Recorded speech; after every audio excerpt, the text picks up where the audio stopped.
Welcome, everyone, to the Deep Dive. This is where we sift through all the noise to bring you the insights that really matter. I'm Emily Johnson, your health and wellness coach. And I'm Robert Miller, Senior Men's Health Specialist. Great to be here. It's wonderful to have you, and welcome to our listeners joining us on the Healthy Men 70 Plus channel. Absolutely.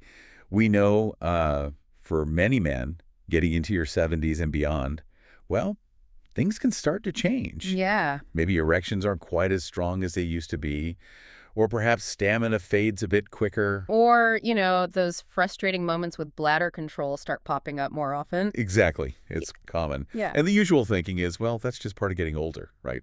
An unavoidable thing. That's the assumption, isn't it? Just a natural decline you have to live with. But our mission today, our deep dive, is really to question that. Right. We want to explore something quite surprising. The idea that many of these changes, they might not be inevitable at all. They often connect back to a single sort of hidden muscle group, one that most men, well, they've never really been taught to pay attention to. That's the core of it. And we're going to show you how a really simple, 3-minute daily exercise could help restore strength, confidence, vitality. And it goes way beyond just your intimate life. It's about feeling vigorous again. Taking back some control. Exactly. So let's start there with those concerns. The things maybe men don't talk about much, but they feel them. Yeah, the unspoken stuff. Right. In your 60s, 70s, 80s, that feeling that things just aren't the same down there. It weighs on you. It really does. Erections feeling softer, maybe less reliable, stamina that just gives out sooner than you expect. Or that unsettling feeling about bladder control. Losing that confidence. These aren't small things. They can really knock your confidence, impact how you feel day to day. You're absolutely right. And, the critical point here is how men often misinterpret these things. They think, this is just the price of getting older. Right. Nothing I can do. Exactly. They might resign themselves to it.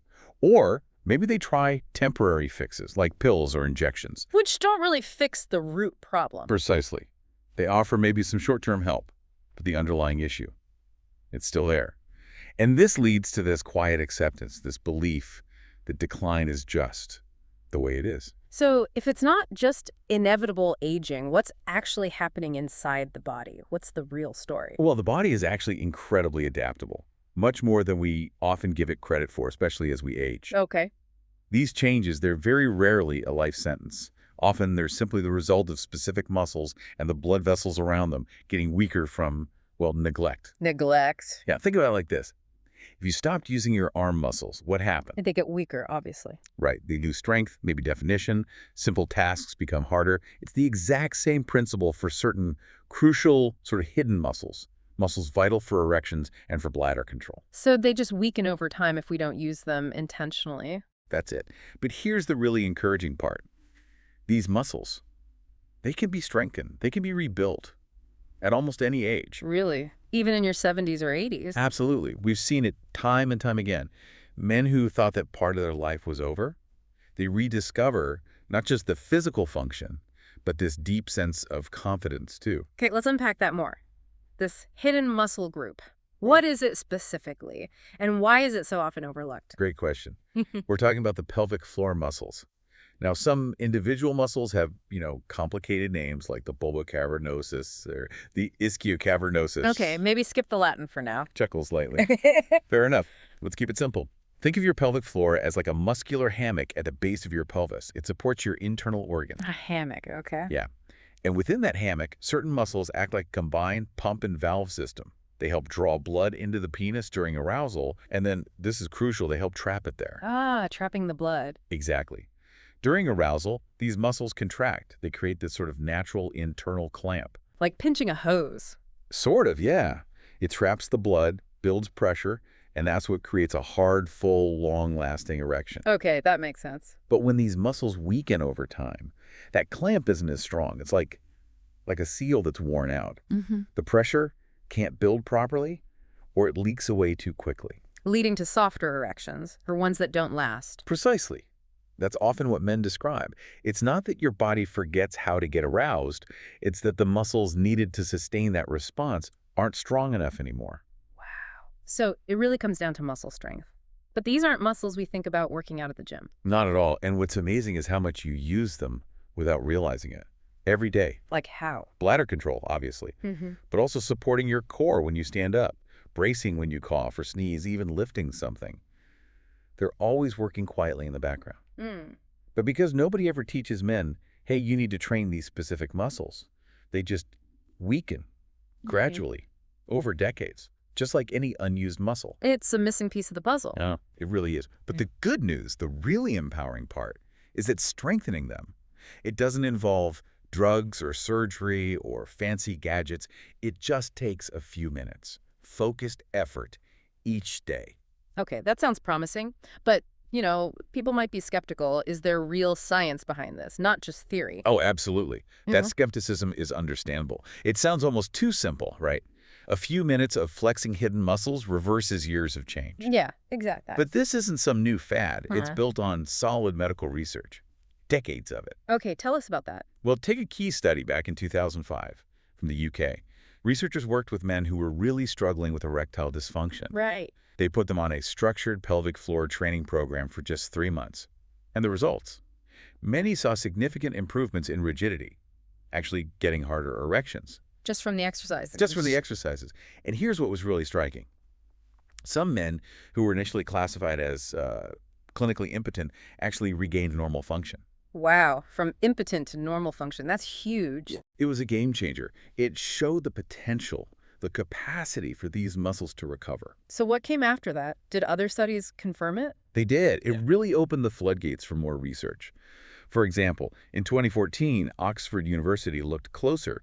They confirmed that specific techniques, like slow contractions, which we'll talk about, improved not just erection quality, but also control over ejaculation. So stamina too. Exactly. Better control. Then, up to 2015, Italian scientists looked at the opposite. Rapid contractions are what we sometimes call quick flicks. Quick flex, okay. Yeah. They found these quick pulses sharpened responsiveness, helped erections develop faster and stay harder during intimacy. So slow for strength, quick for speed. Kind of, yeah. Different aspects. And then more recently, 2018, Cairo University focused on endurance holds, longer contractions. Building the muscle. Right. And they proved these endurance holds gave men better stamina, better erection maintenance over time, and significantly higher satisfaction overall for them and their partners. So this isn't just wishful thinking, it's documented. Measured, documented, peer-reviewed, real results in men, just like you listening now, who maybe thought that door had closed. Yeah. It shows what's possible. Okay, this is incredibly encouraging. So let's get practical. For you listening, how do you actually do this? Apply the science. You said it's simple, discreet. It really is. That's the beauty of it. No special equipment needed. You can do this routine pretty much anywhere, anytime in complete privacy. Like sitting watching TV. Absolutely. Or standing, waiting for the kettle to boil, lying in bed before you sleep. Right. It takes maybe 3 minutes total once you get the hang of it. Okay, walk us through it, the 3 steps. Right. 3 simple steps targeting those key pelvic floor muscles. Step 1 is what I call the slow hold. Okay. First, you need to find the right muscles. The easiest way. Imagine you're trying to stop the flow of urine midstream. Okay, that pulling up feeling. Exactly. Or another way is imagining you're trying to stop yourself from passing gas. It's that same internal lift or squeeze. You want to contract those muscles gently, focus on isolating them, hold that squeeze for about 3 to 5 seconds. 3 to 5 seconds. And then release slowly. Take a breath. That slow, controlled squeeze. That builds the raw foundational strength. Like lifting weights for your insides? Precisely. It strengthens that clamp we talk about, helps trap the blood better, makes erections feel stronger, steadier over time. That's step 1. Build the base strength. Makes sense. Raw strength first. What's step 2? You mentioned quickness earlier. You remembered. Step 2 is the quick flick. Quick flick. Got it. So instead of that slow hold, here you do rapid contractions. Squeeze and release quickly, like short pulses.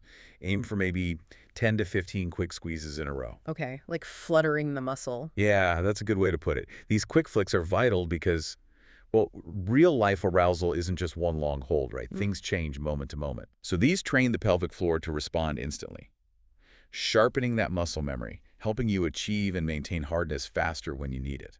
It's about responsiveness. Strength, then speed. Yeah. What's the third piece? Endurance. Stamina. That brings us to step 3, the endurance hold. Okay, holding it longer now. Exactly. This is where you push the muscle a bit more. Contract those same muscles, but this time, hold the squeeze for as long as you comfortably can. Maybe start with 10 seconds, work up to 15, maybe even 20 seconds if you can. Hold as long as comfortable. Right. Then release fully, take a nice deep breath, rest for a few seconds, and then repeat that long hold maybe 2 or 3 times. What does this longer hold achieve? This builds lasting stamina. It trains your body to keep that blood flow steady, maintain control for longer periods. It's like marathon training versus sprinting. Ah, I see. So those 3 steps together, the slow hold for strength, the quick flick for speed, and the endurance hold for stamina, they cover all the bases. Efficient, discreet, and proven. Just 3 minutes a day. That really does sound manageable. Okay. Okay, the big question then. If someone listening commits to this, starts doing this 3-minute routine daily, how soon can they realistically expect to notice, well, a difference? Yeah, that's what everyone wants to know, understandably. Yeah. And the good news is, often sooner than you might think, especially if you're consistent. Okay. In the first 2 to 3 weeks, usually the improvements are, let's say, subtle, but noticeable to you. Like what kind of subtle? Maybe your erections just feel a little bit firmer, Yeah. or there's a slightly stronger sensation of fullness. You also start to become more aware of those muscles, like, oh, okay, that's the muscle. Connecting mind and muscle. Exactly. And there's often an unexpected bonus people report early on, feeling less urgency to urinate, more confidence in bladder control. Even little leaks might reduce. Oh, interesting. So bladder benefits show up quickly, too. Often, yes. It's a nice early sign that things are strengthening down there. Yeah. So that's the first few weeks. Subtle, but definitely encouraging signs. Okay. So initial hints. What happens next? As you continue. As you move into weeks 4 to 6, typically, those early hints start to become much clearer changes, more definite. Okay. Erections often start lasting noticeably longer. Stamina improves during intimacy. There's this growing sense of control, of confidence returning. That anxiety that might have been there, it starts to fade. Replaced by confidence. Yes. A quiet assurance that your body is responding again. It's a really satisfying stage. I can imagine. And then beyond that, say after a couple of months. Right. By the time you hit the 8 to 12 week mark, so 2 to 3 months of consistent daily practice, that's usually when consistency really pays off in full. The payoff point. Pretty much. Erections tend to become reliably firm, reliably long-lasting. That stamina feels natural again, not something you have to worry about. The improvements stabilize. They become your new normal. A new, stronger normal. Exactly. And the key thing to remember is this isn't some temporary fix from a pill. This is your own body, rebuilt, strengthened through your inconsistent effort. That's incredibly empowering. It really is. Now, you mentioned the bladder control benefits showing up early, and obviously, harder erections are a huge motivator. But are there other health advantages that come along with strengthening the pelvic floor? Does it reach beyond the bedroom? Oh, absolutely it does. That's one of the things that makes this so worthwhile. Enhanced sexual function is fantastic, yes, but the ripple effect is surprisingly wide. Like the bladder control you mentioned? Definitely. Yeah. That's a big one for quality of life. Think about it. Less urgency, fewer trips to the bathroom at night, no more worrying about small leaks when you cough or laugh. That alone would be life-changing for many men. It really is. Stronger pelvic floor muscles provide better support for the bladder neck. They act like that safety net, giving you more control, more confidence, better sleep. Okay. What about prostate health? That's a big concern for men in this age group. A very valid concern. Yeah. And while these exercises aren't a direct treatment for prostate conditions, a healthier, stronger pelvic floor can be beneficial. Well, improved muscle tone in that whole area means better circulation, better blood flow. This can support overall prostate health and potentially reduce some of the pressure that can make urination feel difficult or incomplete. Circulation again. Circulation is key. Many men I work with notice that as their pelvic floor gets stronger, not only does intimacy improve, but bathroom trips become less. Frustrating. That nagging worry about the prostate seems to lessen a bit. That makes sense. Any other broader benefits? Yes, just general vitality. When you improve circulation in your core like this, it doesn't just stay localized. It benefits overall energy levels, maybe even core stability and strength. It's like you're tapping into a hidden source of resilience. So you start for one reason, maybe the erections. Right. But you end up feeling stronger, more confident, more vibrant all around. That's exactly it. It's a holistic improvement. You know, beyond all the physical mechanics, the muscles, the blood flow, there's clearly a deep emotional component to this whole experience. Oh, absolutely. That's arguably the most profound part of the transformation I see. Tell us about that. Well, when men come to me initially, Yes, they talk about the physical difficulties, but underlying that is often a story of um, quiet withdrawal, avoiding intimacy because they fear failure or disappointment. Embarrassment, maybe? Huge embarrassment, Yeah. a feeling of inadequacy. It chips away at self-esteem, makes them feel less like, well, less like themselves, less like the man they used to be or want to be. It's deeply personal. I can only imagine. So when they start doing these simple exercises and they begin to feel that physical control returning, the emotional shift is incredible. How does that manifest? It's in the relief in their voice, the way they carry themselves differently. It's hearing them say, I feel like myself again. Or hearing from a partner that the spark, the connection, is back after maybe years of distance. That connection piece is so important. It's vital. I had one gentleman, late 70s, who had almost completely given up hope. After about 2 months of doing the exercises consistently, he told me his eyes literally lit up. He felt reborn, that he could connect with his wife intimately in a way he hadn't thought possible for a decade. Wow, that's powerful. That's more than just mechanics. It's everything. It's about dignity. It's about reclaiming a part of yourself you thought was lost, taking back control, reconnecting with joy. Dr. Khera, a urologist I respect greatly, often says men in their 70s tell them they feel younger, more alive, just more connected overall. Like a weight lifted. Exactly. That weight of shame, of feeling broken, it lifts because they realize they weren't broken, they were just undertrained. Yeah. And that realization changes everything. Every man deserves that feeling of confidence and capability. He absolutely does, in his body and in his relationships. Well, we've covered a lot of ground today. We started by acknowledging those quiet frustrations that many men over 70 face, often thinking it's just how things have to be. And then we uncovered that forgotten muscle group, the pelvic floor, and how its strength is really the key to unlocking so much control, vitality, confidence. We looked at the science, too, the proof that this isn't just anecdotal. Real studies showing real results. Right. And we walk you through that simple 3-step, 3-minute daily routine, the slow hold, the quick flicks, the endurance hold, targeting strength, speed, and stamina. And the results timeline, how you can expect subtle changes within weeks and really lasting transformations within a few months of consistency. Plus, all those extra benefits. Better bladder control, supporting prostate health, that overall boost in energy. It really is comprehensive. And maybe most importantly, that profound emotional shift, reclaiming dignity, confidence, and connection. So the message we really want to leave you with today is this. It is genuinely never too late. Never too late. We see men in their 60s, 70s, yes, even their 80s, achieve remarkable turnarounds. Positive change is always possible. That 3 minutes a day, it might seem small, but practice consistently, day after day. Those minutes add up. They build into renewed strength, a real sense of pride, and deeper connection. So we really encourage you, if this resonated, take that first step today. Start the routine. It's simple. Your best days don't have to be behind you. They can absolutely still be ahead. Thank you so much for joining us for this deep dive today. We hope you found it empowering. We really do. And if you did, maybe take a moment to, like this deep dive, perhaps share it with other men you know who might benefit from hearing this message. And of course, subscribe to Healthy Men 70+. We've got lots more doctor-backed practical tips coming your way to help you live your healthiest, most vibrant life. Absolutely. Until next time, stay well, everyone.